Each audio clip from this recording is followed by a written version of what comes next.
Hi, spooky friends. I'm Blair Bathory, and this is the Something Scary podcast. Thank you so much for being here. Whether this is your first time or you're one of the brave souls who join us every week. Love is often seen as the most powerful force in the world, but love isn't always as sweet as it seems. Beneath the surface of passion and devotion can lie obsession, jealousy, and desire, forces that can twist affection into something far more cruel. So as Valentine's Day approaches, this is your warning to steer clear of the darker side of love, where it consumes, haunts, and leaves nothing but fear in its wake. First, a match made in hell, followed by love bites, literally. Finally, in our last story, a kiss from beyond. So, want to hear something scary?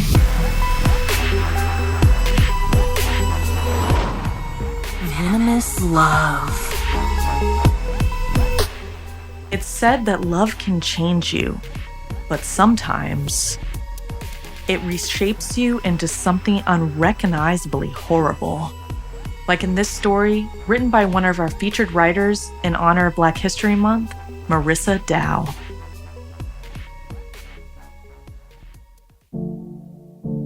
Sid straightened his shirt and adjusted his watch as he got comfortable in his seat. Even though the booth he was sitting in was covered in plush pink and red velvet, he couldn't help feeling caged in.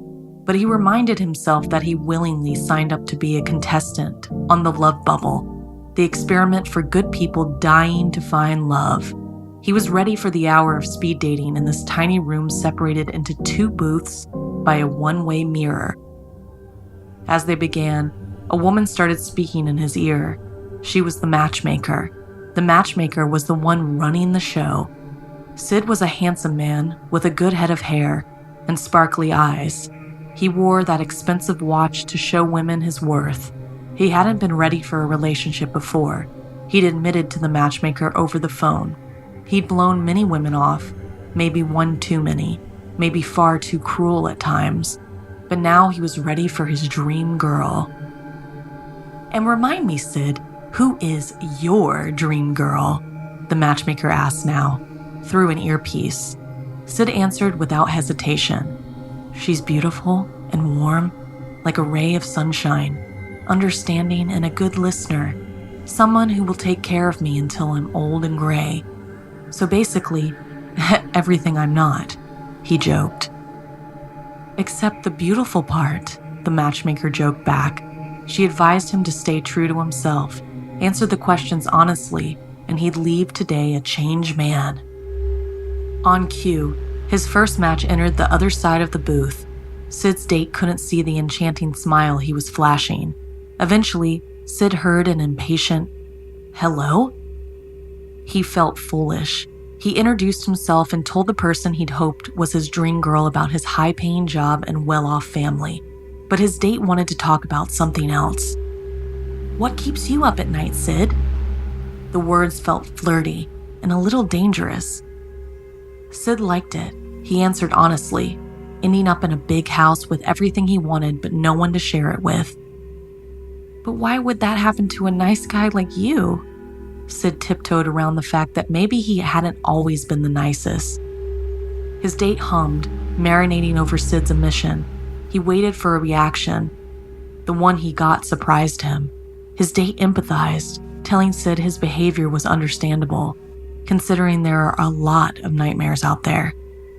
"What's the scariest nightmare you've ever had?" Sid was now taken aback. He described an old witch with scraggly hair and spindly fingers tickling him in bed. He laughed that it was inspired by a bad date. But the contestant in the other booth wasn't laughing. Their voice grew deeper, more demanding when they instructed Sid to be silent. He complied out of shock. Then his date told Sid to grab a chunk of his precious shiny hair. Sid started to do it, but hesitated until his date commanded, "Now." For some reason, he couldn't help but obey. He wanted to stop, but the voice was too delicious to ignore. He could feel his date's power pulsing through the walls. He felt the weight of the control and an insane desire to please involuntary filled his pores. "Now pull." Sid's eyes started to water. He didn't want to, but he had to. He yanked his hair, but that wasn't good enough. He was met with demands to go harder, harder now, until a tuft of perfectly shampooed locks were sitting in his palm.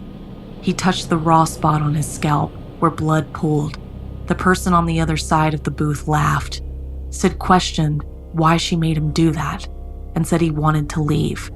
His supposed dream girl told him he wasn't allowed to leave yet, not when they were so close to falling in love. The voice compelled Sid to go to the desk in the corner of the room, where a pen and paper were laid out. Then they told Sid to rip the pen open. When he didn't know how, they growled for him to bite it. "Quickly!" Sid listened, gnarling the pen in two with his perfectly white teeth. They were marred with black ink as he cracked the pen open, but what was coming next was worse. "Drop the blackness in your eyes." Sid begged for mercy through shaky breaths, but none came. He whimpered out a weak, "Why?" and was met with a chilling response. "Because I want your eyes to be black, to match your soul." Sid tried to restrain his right hand with his left, but it was no use. He poured the black into each of his oceanic eyes, screaming as the dye transformed his world into darkness. His dream girl was pleased, but had one more thing in mind. Sid begged for release. Instead, he was commanded to take off his watch and pop out the shiny gold links that made up the band. Ruining his prized possession was almost the worst part of all of this, but Sid did it, one by one. He callously asked what she wanted next, since it couldn't get any worse. He was wrong. "Swallow them all, one by one." Sid kicked his feet, begging for a way out. That's when he finally remembered. The matchmaker. He called for help, pressing the piece in his ear. The matchmaker calmly replied, "Keep going. I'm on the way." Sid didn't want to keep going. He wanted to curl into a ball and disappear, but his dream girl wasn't having it. Sid's date repeated the command over and over until the voice reverberated through every pocket of the booth, shaking the mirror. Sid was crying by now, his face red with agony. He reluctantly opened his stained mouth, only an inch, and dropped in a tiny chunk of gold. He coughed and sputtered, unable to breathe as it clinked in his esophagus. Sid was choking. He fell on the floor, gasping for air, yelling for help. But was it too late? The corners of the room became fuzzy and dark, closing in like the ending credits of a vintage film. Until she entered, the matchmaker. Sid could barely see her face when she touched him. The pain went away. He could breathe again as she guided him to the chair. She calmly asked if he wanted to meet his dream girl. Sid's brow collapsed in anxiety. He was terrified, but he had to meet the monster who did this to him. Looking into the mirror, the one-way facade dropped. It became a two-way mirror. It was himself, a godlike version of himself, grinning back at the broken version of Sid with no remorse. He even winked and told Sid he was a good boy. Sid nearly fell back out of his chair. He turned to find the matchmaker, but she was gone. The door to the booth was open. As Sid ran for it, someone or something whispered, "Now you're ready for true love." Do you think we're capable of escaping or changing the worst parts of ourselves? Or do they always resurface to haunt us?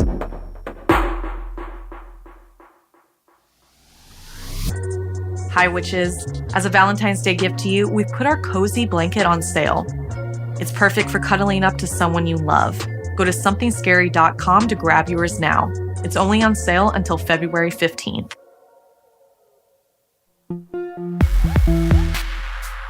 Love is supposed to be blind, but sometimes it hides something far more sinister than we're prepared to see.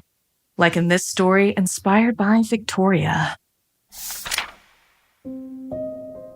There's something about that girl. I knew it from the moment we met Imelda, though my brother James refused to listen. He was infatuated, blinded by her beauty and charm. Her skin was porcelain smooth, with an almost unnatural glow in the moonlight. Her lips were crimson, though I never saw her wear lipstick, and her eyes, black pools without a glimmer of light, framed by long, feathery lashes, seemed to pierce right through you. James wasn't the kind of guy to fall head over heels. Before Imelda, he was grounded, practical, and skeptical of anyone who seemed too good to be true. He loved his cheesy horror movies but never believed in monsters or ghosts. "Life's scary enough," he used to say with a grin. But the moment he met Imelda at the campground, it was like something in him shifted. Her family occupied the site next to ours, and though they were polite and friendly, there was an unsettling air about them. They were too perfect, too composed. Their words were warm, but their smiles never reached their eyes. James didn't seem to notice. By the end of the first evening, he was completely captivated, sitting by the fire with her, hanging on every word. That night, as I lay in the tent, I couldn't shake the discomfort crawling up my spine. Every sound from the forest, the snap of a branch, the rustle of leaves, felt like a whisper just out of earshot. When I finally drifted to sleep, my dreams were thick with shadows. In the dream, I was wrapped in darkness, a suffocating weight pressing down on me. My arms were pinned, my legs immobile. The air was thick like breathing through cloth. I heard whispers, low and guttural, forming words I couldn't understand. Shadows emerged, their edges flickering as though made of smoke, surrounding me in a tight circle. Their eyes glowed faintly, and their hands moved in synchronized, deliberate gestures. As they chanted, the shadows began to shift and twist, growing taller, their forms grotesque and distorted. Long, clawed fingers reached for me, and the chanting grew louder, filling my ears until I thought my head would split. A deep, resonant voice boomed from somewhere above me, its words indecipherable, but heavy with malice. I tried to scream, but the sound was swallowed by the darkness. I woke with a gasp, my chest heaving, but the sense of dread lingered like a shadow in the corner of my mind. The next morning, I was quiet as I watched James with Imelda. He was different, lighter, almost giddy, like a lovesick teenager. It didn't suit him. James was always the responsible one, the realist, but now he seemed blinded by this girl who had appeared out of nowhere. That evening, as the sun set, the campground grew quiet. The once vibrant chatter of families had faded, replaced by the occasional crackle of fire or the hoot of an owl. I couldn't shake the feeling that we were being watched. When the scream shattered the silence, I bolted upright, heart pounding. It was James. I didn't need to think twice before running toward the sound, my flashlight bouncing wildly as it tore through the trees. Near the pond, I found James lying on the ground, clutching his chest. Imelda knelt beside him, her expression blank, almost bored. "James!" I called, rushing toward him. He sat up suddenly, staggering to his feet with a low groan. His face was pale, his eyes glassy. Brains. He muttered, shambling toward me with jerky, exaggerated movements. My stomach dropped. I froze, heart hammering in my chest, until I heard their laughter. James burst into hysterics, doubling over as tears streamed down his face. Imelda smiled coyly at him, her laughter soft and musical. They sat together by the water, her head resting on his shoulder. As I turned to leave, I tried to shake the lingering unease. Maybe she's harmless, I thought, but the thought felt hollow. That night, the dream returned. This time, the darkness was heavier, thicker. I couldn't move, couldn't even turn my head. The whispers were louder, forming a cacophony of voices that seemed to come from everywhere and nowhere at once. The shadows reappeared, but now their forms were clearer, gaunt faces with hollow eyes, their mouths stretched unnaturally wide as they chanted. I was lifted, weightless, and dragged toward the circle's center. A blinding red light erupted above me, and the shadows fell to their knees. Bowing its source, my skin burned as the light grew brighter, searing into my eyes. The chanting turned into laughter, deep, guttural, and cruel. I woke up with a start, my body drenched in sweat, the echo of laughter still ringing in my ears. When I opened my eyes, I realized the nightmare wasn't over. My arms were bound tightly to something rough and splintered. Rope bit into my wrist, and my mouth was gagged. The smell of smoke and damp earth filled my nostrils. My vision was blurry, but I could make out figures moving in the flickering torchlight. James stood at the center of the circle, cloaked in black. His face was gaunt, his eyes shadowed and hollow. His teeth gleamed, unnaturally sharp as he smiled. This wasn't my brother. Behind him, Imelda emerged, her bare feet silent on the damp ground. Her flowing black dress shimmered in the torchlight, her hair cascading like waves of ink. She moved with a predator's grace, her lips parting in a grin that revealed long, sharp fangs. I thrashed against the ropes, panic surging through me. James began to chant, his voice low and guttural, the words foreign and sinister. The other figures joined him, their voices rising in unison. Imelda approached, her eyes locked on mine. "Don't fight it," she whispered, her voice smooth as silk. "You'll understand soon." Her cold fingers brushed my neck, and I shuddered violently, trying to scream against the gag. Her grin widened as she leaned in, her fangs glinting in the torchlight. The last thing I felt was the sharp, piercing pain of teeth sinking into my neck and the warm trickle of blood down my skin. "Welcome," her voice purred as the darkness claimed me. Have you ever fallen for someone too perfect to be true? We love hearing your stories, so send us an email at somethingscary@snarled.com.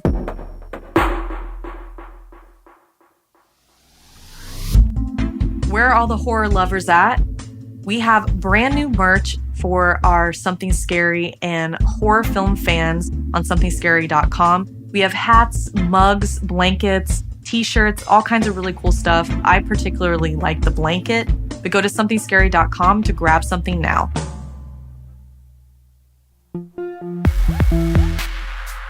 They say some loves never die, but sometimes that love claims more than your heart. Like in this story, inspired by an urban legend and written by Sara. It began with a room. At first, it seemed like a romantic getaway, an anniversary weekend to celebrate what they thought would be a lifelong love. Marissa and Mark had been together for 5 years, and when they checked into the cozy vintage hotel for their anniversary, they couldn't have been more excited. The staff was warm, the room was perfect, everything seemed to be just as it should be. They were given room 213, a small, elegant suite adorned with soft candlelight and a view of the misty garden below. The hotel had an air of timelessness, and it made it seem like it had existed forever. The floorboards creaked with each step, and the scent of lavender torched the halls. But it was the kiss that changed everything. Mark had just settled into the armchair by the window when Marissa stepped out of the bathroom, wrapped in a plush robe. The room seemed to pulse with a strange energy, though neither of them noticed at first. As Marissa walked toward the bed, she paused. A cool breeze blew through the curtains, though the window had been shut tight. She felt something graze the back of her neck, light as a whisper. She turned quickly, half expecting to find Mark standing behind her with a mischievous grin. But he was across the room, reading a small brochure about local sites. A strange shiver shot through her bones. Then it happened. Marissa felt lips pressed softly against her cheek, cold, as though they weren't quite human. It wasn't Mark. She froze, her breath catching in her throat.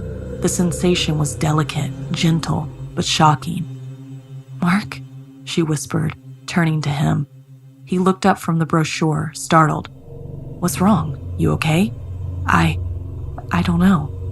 I swear someone kissed me, but it wasn't you." Mark laughed lightly, brushing it off. "You're just tired. It's been a long trip." Marissa tried to shake the unease, convinced she was imagining things. The kiss was just too strange, but it felt real. Later that night, after dinner, they returned to their room, the evening winding down. The lights were dim, casting shadows that danced across the walls. Ritza slipped into bed first, pulling the covers up to her chin. Mark went into the bathroom, humming softly. That's when she felt it again. This time, it was different. The kiss was heavier, lingering, like it was meant to consume her. Ritza jerked her head toward the door, but Mark was still in the bathroom, his voice echoing as he spoke to her. "Ritza, you okay?" He called out, his voice warm and distant. I felt it again," she muttered under her breath. "A kiss." Mark came out, wiping his hands on a towel, a puzzled look on his face. "Ritza, you're starting to scare me." But Ritza wasn't looking at him anymore. She was staring at the reflection in the full-length mirror on the wall. The dim light made the shadows dance strangely, distorting her own image. But in the reflection behind her was the shape of a figure, pale, almost ethereal. It wasn't Mark, and it wasn't anyone she recognized. The figure's face was blurred, but its lips, the lips were red, and they were smiling. Ritza turned, her heart pounding. No one was there. The room was silent, save for the sound of Mark's breathing behind her. "I felt it," she whispered, fear creeping into her voice. Mark, concerned but still skeptical, checked the room, the windows, the closet. But everything was as it should be. No intruders, no sign of anything strange. The next morning, Ritza's memory of the kiss lingered. It gnawed at her, an uncomfortable weight, like a dream that wouldn't fade. When she asked Mark if he had noticed anything odd during the night, he shrugged. "You're just imagining it, babe. It's all in your head." But Ritza wasn't convinced. By the third night, the kisses had grown bolder. The air in the room felt colder, as though it had been touched by something that didn't belong. Mark had grown distant too, more absorbed in his phone, scrolling through pictures from their trip. And Ritza had noticed a strange absence in his eyes. He wasn't looking at her the same way anymore, and that's when the truth hit. In the reflection of the window, she saw it. The figure was standing beside Mark. The lips, still red, still smiling, were moving closer to him. She could see them as if they were inches away, the figure bending toward Mark's neck, preparing to kiss him. Ritza cried out, but Mark didn't react. He didn't turn around. She ran up to him, shaking him violently. "Mark, wake up! Someone's in here!" But when Mark turned, his face was blank, almost empty, like a shell that had lost its soul. His eyes, his once warm, loving eyes, were glassy, unblinking. He didn't speak. Then the cold kiss touched her cheek, colder than before. Ritza scrambled back, her skin going numb. The figure was there, pressing against her, as though it had materialized out of thin air, intent on claiming both of them. It was the ghost of the hotel, the one that had been searching for a lover, for someone to love her, for someone to steal away. But the kiss didn't feel the love anymore. It felt like death. In a trance-like stupor, Ritza grabbed Mark by the wrist, dragging him toward the door. She couldn't leave him behind. She couldn't let him fall to whatever this was. But as she touched the doorknob, her vision blurred. The world spun, and then everything went black. The next morning, the hotel staff found the room empty, except for the lingering scent of roses. There was no sign of Ritza or Mark, only 2 glasses of wine on the bedside table, untouched. Guests who checked in afterward reported strange occurrences. Some spoke of the feeling of a cold kiss on their skin in the middle of the night. Others said they saw a figure in the corner of their rooms, a pale, smiling face watching them. But no one could explain what had happened to the couple who had checked into room 213. They were gone, as if they had never been there at all. But the kissing ghost of the hotel still waited, still sought new lovers to claim. Its cold, eternal kiss, a reminder that some loves are never meant to be. What would you do if you woke up to a kiss from a stranger, one who's already dead? Have you had any crazy, scary, or creepy interactions with the dead? We love hearing your stories, so send us an email at somethingscary@snarled.com.